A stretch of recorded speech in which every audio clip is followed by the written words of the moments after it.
जी sir.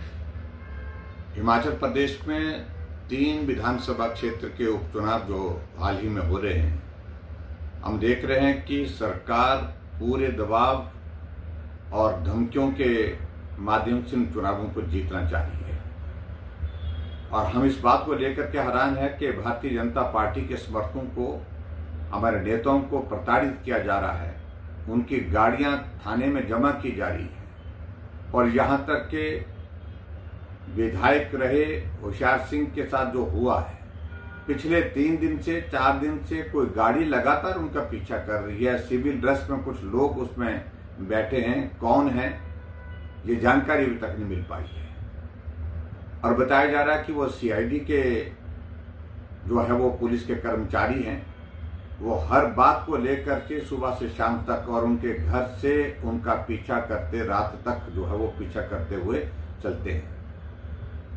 इन सारी बातों की आवश्यकता क्या है? ये हिमाचल तो देवभूमि के नाम से जाना जाता है।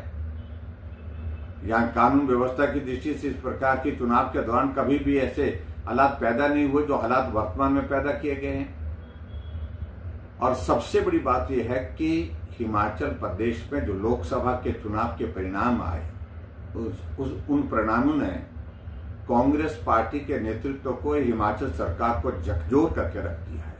4 सीटें वो हार गए और 4 सीटें के हारने के साथ साथ में मंत्री हार गए, मुख्यमंत्री के अपने चुनाव क्षेत्र में हार हुई।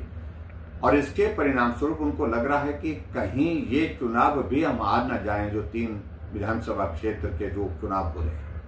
और उस तरह से विशेष तौर से जो देहरा विधानसभा क्षेत्र में जहां मुख्यमंत्री की धर्मपत्नी चुनाव लड़ रही है, जिस तरह से लोगों को प्रलोभन दिए जा रहे हैं, घोषणा की जा रही है, रात को हजारों महिलाओं को बुला करके सरकारी रेस्ट हाउस में उनको मुख्यमंत्री से मिलना, मिल करके व्यक्तिगत रूप से बात करना।